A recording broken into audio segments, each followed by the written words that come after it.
I did want to also just mention, and this may be a nice smooth transition to the midfield discussion, but I mentioned that Marcelo header on a set piece. The other thing that I noted about this midfield trio, and something maybe that's like a little bit underrated about Camavinga, not something I would say is like at the forefront of his skill set, or something that you think about immediately when you think about Camavinga.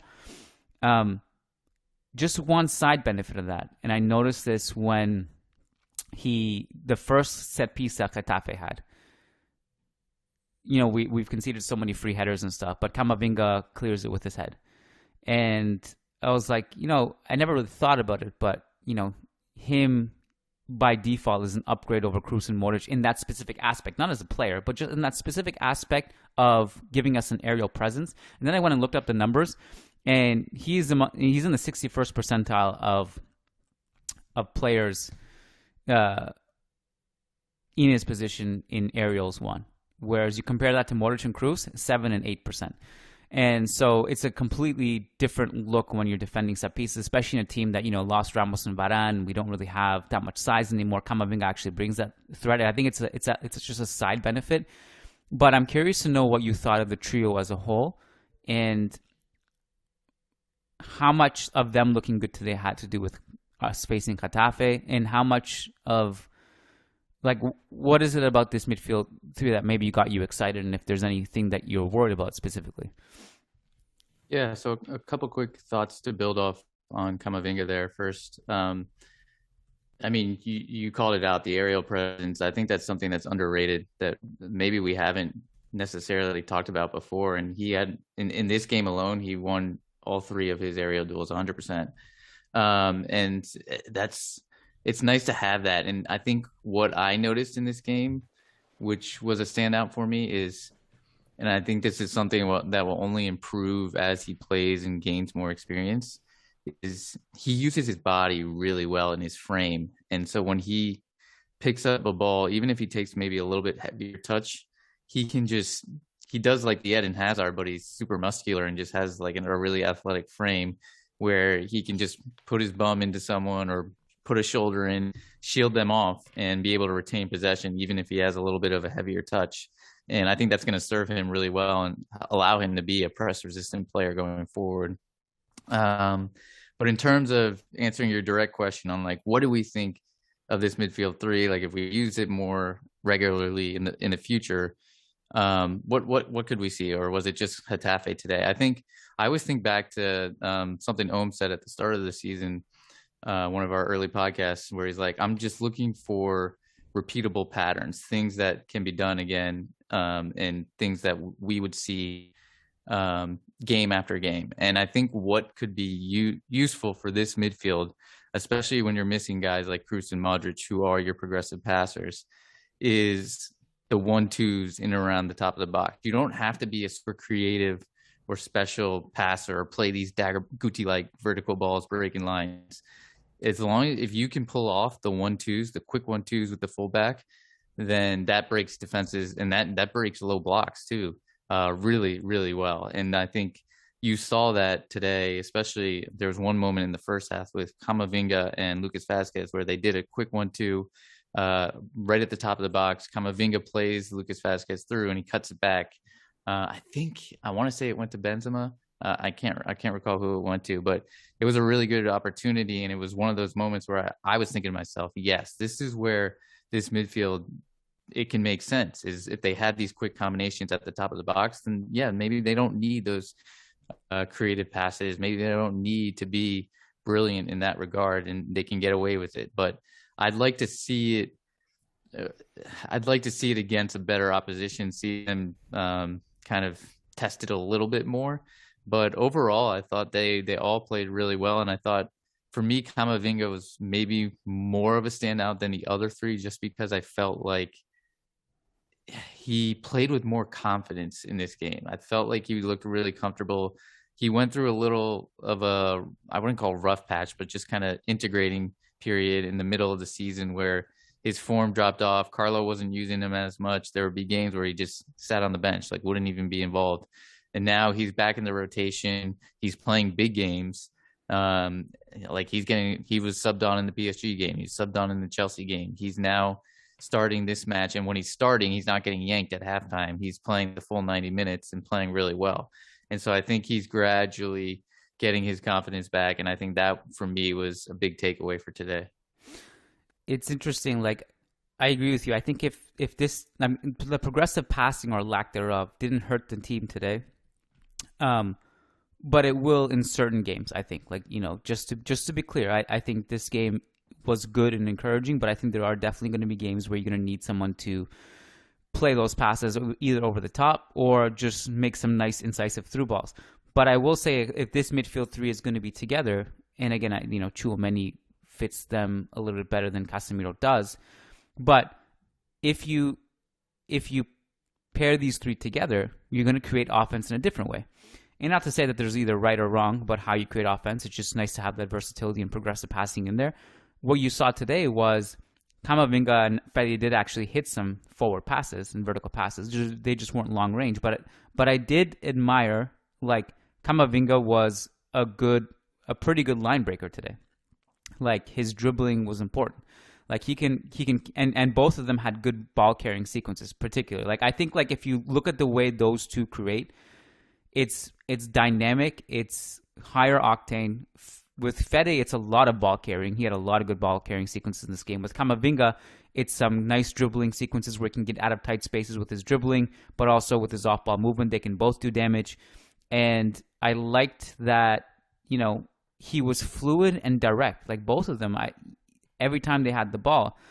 Like Camavinga, first of all, and this was another interesting wrinkle I'm curious to get your thoughts on, but first, Camavinga was very active in the left wing and the left half space, linking up with Marcelo and Vinicius. He had that really, really beautiful ball into the box in the 18th minute where he's on the right side. He kind of just airdrops that cross on Benzema's foot, and then Benzema attempts that back heel, which doesn't get pulled off. But around that time, then you notice, while Fede is also doing all these great things on the other side, by the way, his counter pressing in particular, I thought was very good in this game.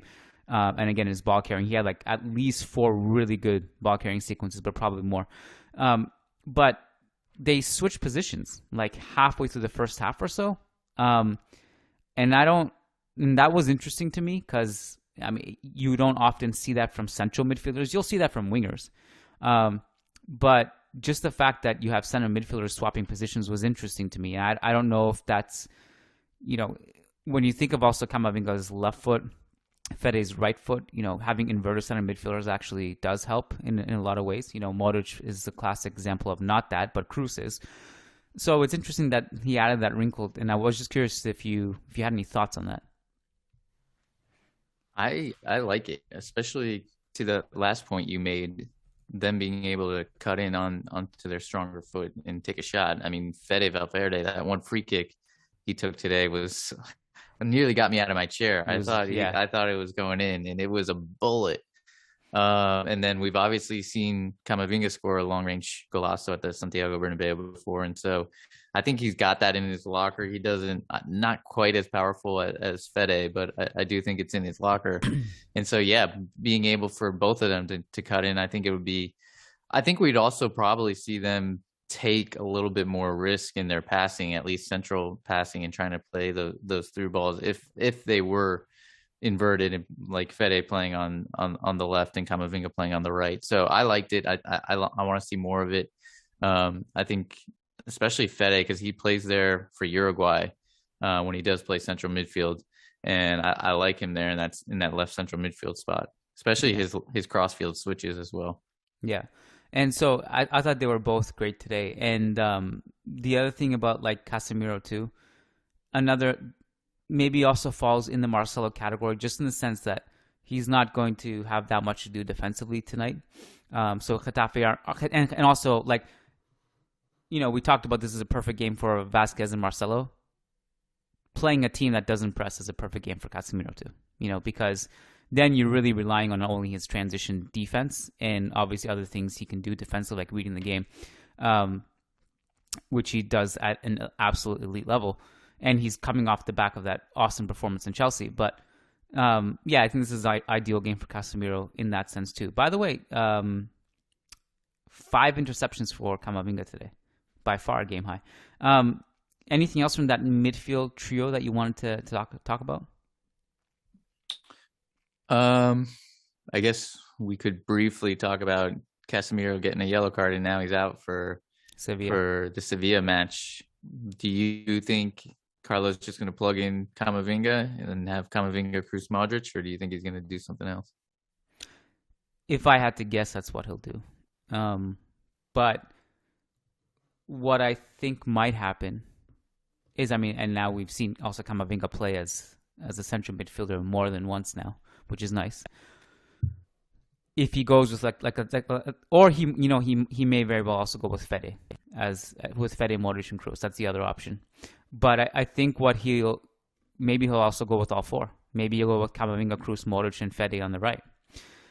And maybe he'll put Kroos in defensive mid spot. That's what I was going to say. I think you might also see maybe you'll see Camavinga and Kroos interchangeable. Maybe you'll see them swapping positions. Kroos, even with Casemiro in the lineup, often does drop into the center back role, right?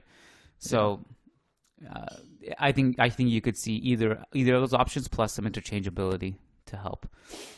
I think Carlos. I'll check Carlos' quotes in a second, but go ahead. It's funny though, because I was just thinking to myself. We mentioned Carlos. He's all of a sudden rotating. He all of a sudden added some tactical changes against Chelsea, and he's moving Camavinga now up into the 8, playing him there predominantly. Like Carlos finally giving in. He's finally not being so stubborn. Yep, I'm happy. Yeah, he's finally hearing us out. This is great.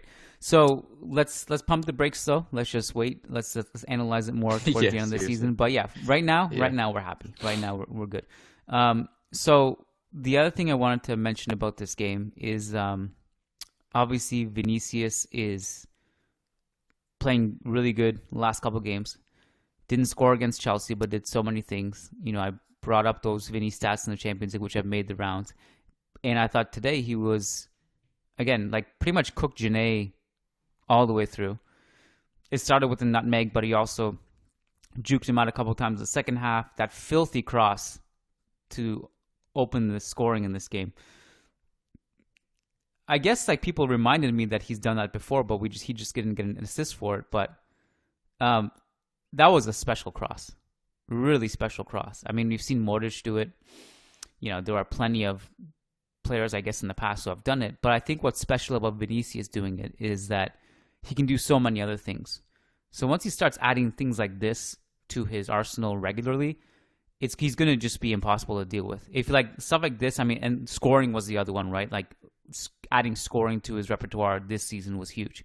Because now he's really hard to defend. But he starts doing all these things, and the confidence, the swagger he plays with, he's going to be lights out as a player if he isn't already. And just that cross got me really excited for him. It feels like Vinny is almost getting a second win at this stage of the season. Obviously, he was incredible first half of the season. Then started to tail off, I would say, around January, maybe even late December.